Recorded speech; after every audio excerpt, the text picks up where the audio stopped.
Hello, and today we have Leonore from Inspiring the Future to give us an overview of the platform. Off you go, Leonore. Thanks, Louise.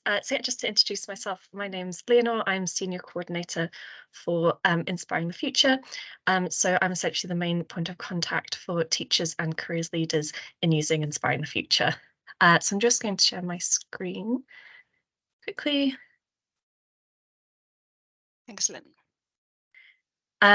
So Inspiring the Future is part of Education and Employer Charity, and we have a number of sort of programs under that. So the first one is I Could, which is a student-facing website where students can watch videos, career-related videos.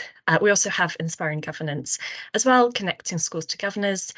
Primary Future, which is the primary offer that we have as well, connecting volunteers from the world of work to primary schools. And then finally, the programme that I'm going to tell you about today, which is Inspiring the Future, a programme that connects volunteers from the world of work to support your careers curriculum in schools and colleges. So just quickly to give a bit of an overview of what Inspiring the Future is.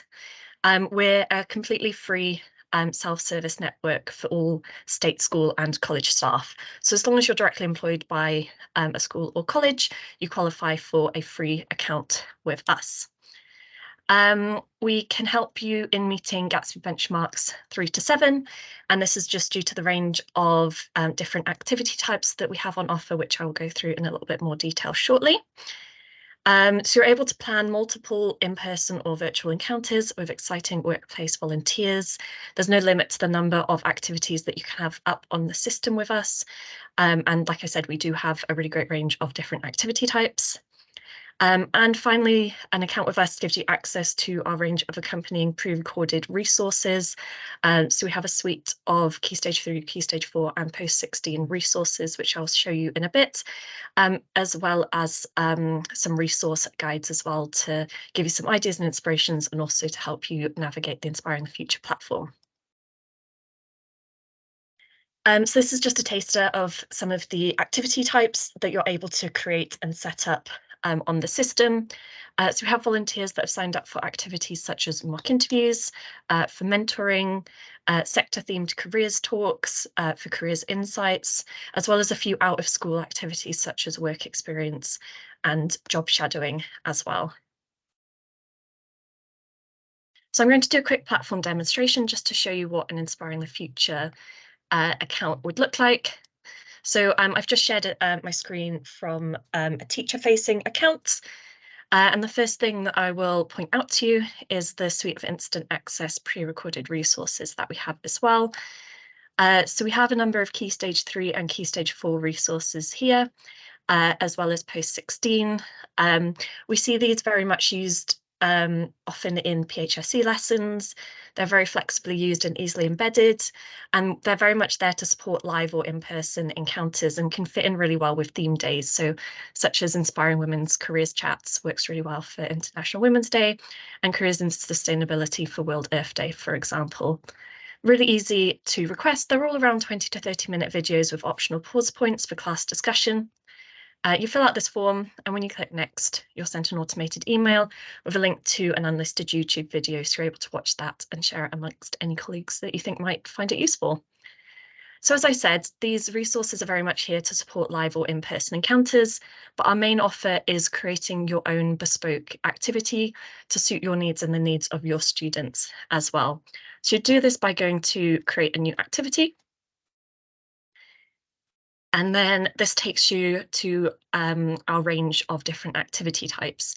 So as I mentioned earlier, we have a range that volunteers sign up to. So whether that's Careers Insight, Careers Fairs, help with CVs and mock interviews, as well as the out of school, activity types such as work experience and job shadowing.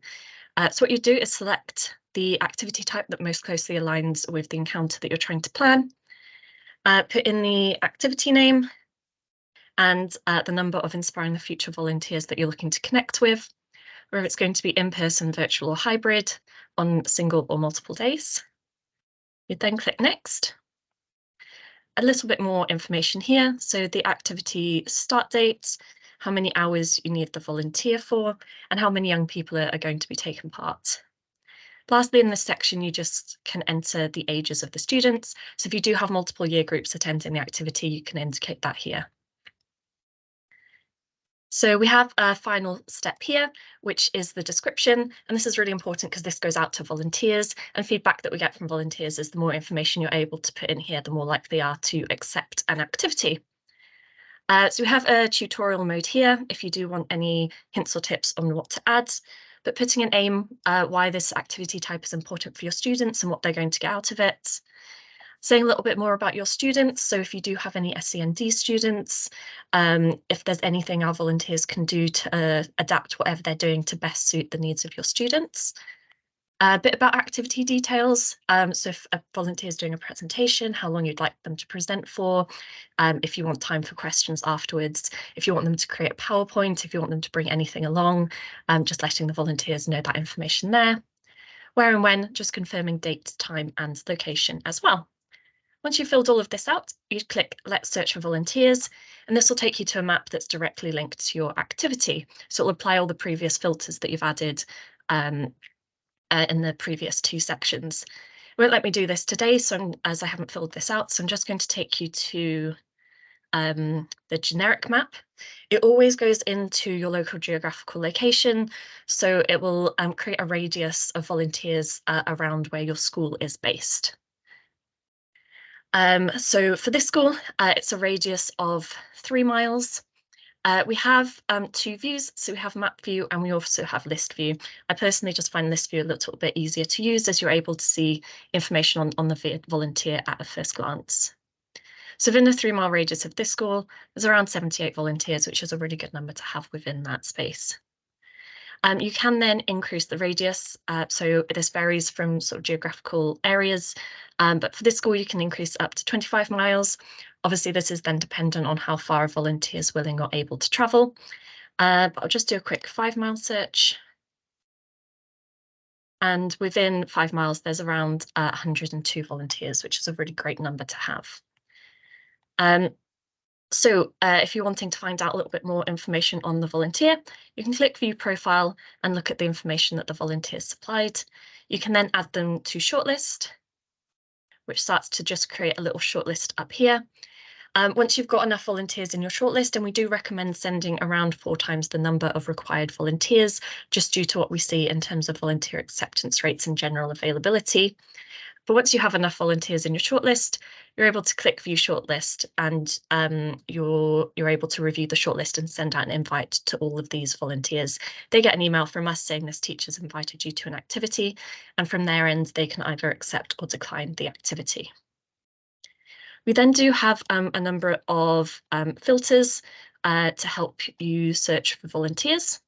So if you are wanting to make it sector specific, we have a number of sectors that you're able to search from, including engineering, healthcare, IT, and computers, for example. For Gatsby Benchmark 4, you're also able to search by subject if you're wanting to make it subject specific. So whether you're looking for a volunteer to come in and talk about geography or history, you can apply one of these filters to make it specific. Our volunteers have also signed up to talk about various specialist topics, and this includes inclusion and diversity, working with a disability, and gender as well. You can then also search for volunteers who took a vocational route, and you can also search for volunteers who can talk about apprenticeships as well. So some really useful filters that we have to enable you to sort of refine your search and look for specific volunteers as well. We do also have a virtual offer, which I might have mentioned earlier. This just means you're able to search nationally across the UK, not just in your local geographical area. So if you are looking for a specific volunteer or a sector that's maybe not common in your area, this can be a really great resource to use. So you have well over 13,000 volunteers virtually. So it really increases the pool of people that you're able to connect with for that.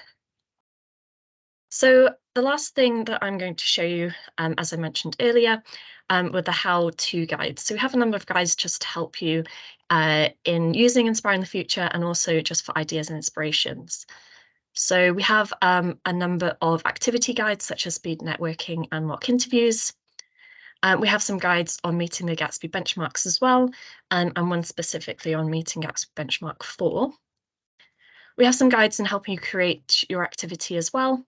So setting up your activities and searching for volunteers. We have some guides to help you prepare as well. So briefing the volunteers, preparing students, as well as some template presentations as well. And finally, we have some guides just to help you in some reflection ideas.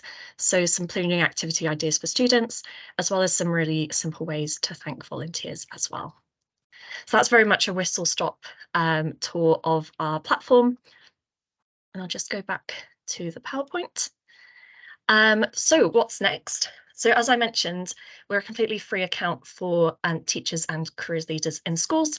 So you can sign up or log in at inspiringthefuture.org. You can create an activity to connect with volunteers, and you can access our how-to guides to plan and deliver encounters. So here's some contact details. So if you do have any inquiries, please do email us at inquiries@inspiringthefuture.org, or you're able to contact us via the telephone number here as well. Yeah, like I said, please do sign up at www.inspiringthefuture.org. So thank you so much for having me today. Well, thank you, Leonor. I mean, that's absolutely brilliant. I used to use Inspiring the Future extensively in a previous role, and I loved it back then. I am absolutely loving the new platform. I don't know how long We've you've had a lot had of that, and I've updates. not used it for a while, but that platform looks really nice and user friendly. Looks quite amazing. You know, so from a previous sort of testimonial point of view, I absolutely fully go. You know, I think Inspiring the Future is amazing, having used it so much in the past. So absolutely brilliant, and obviously you've got some new how-to guides and things on there as well. I'm liking the stuff about the benchmark 4 and all that sort of thing, because that's obviously quite a useful one for a lot of our careers leaders to be able to pass on to our teachers as well. So lots of information in there. You've got those selections down the side. You've got one obviously for apprenticeships. In time, as T-levels students are going to start to sort of make their way into the workplace, are you going to add T-levels onto there? Or indeed sort of HR that are actually being a little bit more proactive and talking about sort of thinking about using inviting T-level applicants in? Yeah, so I think it's something that sort of we're discussing. We have had a few sort of inquiries previously about sort of offering T-levels. It's not something that we do currently offer, but in terms of finding placements, the sort of advice that I've been given is if you do want to try and put a T-level activity up on there, to put it under a work experience activity type, and just explain in the description sort of the requirements of the T-level. Obviously, it's a longer placement than sort of traditional work experience, and I think would sort of require a bit further discussion with a volunteer. But teachers and careers leaders are welcome to put a T-level placement up. Like I said, it's not one of our sort of core offers, but it's welcome to be up on the It was system. more the fact of having a student that has completed a T-level coming out the other end to share their experience rather than the placement side of it, because I know lots obviously the schools and college who offer placements obviously, you know, support their students to do that behind the scenes, and that is, you know, an extensive, I think it's 540 guided learning hours or something, isn't it, they have to do within the placement. So that's huge. So I appreciate that that's not necessarily a possibility, but more of the fact of actually obviously students love to hear from, you know, people that have been apprentices or are current apprentices. Would be quite nice the same from a T-level point of view, because obviously there is not so many of those at the moment, and there's not so many students that have been through a T-level and out the other side and into the workplace. So, you know, whether it's possible to ensure that that piece of information is captured as we start to see those students coming out and getting into the workplace, because I think that would be a lovely one for schools that careers leaders would really want to engage with, you know, young people that have come out the other end of a T-level for them to be able to share that experience. Yeah, I mean, we're always updating the platform. So yeah, the potential for adding, you know, have completed a T-level as a filter is something that we can definitely look at in the future. Fab. Right, well, thank you ever so much. Hopefully you'll have an influx of contacts from the school careers leaders within Kent and Medway. And thank you ever so much for your time. No problem. Thanks for having me.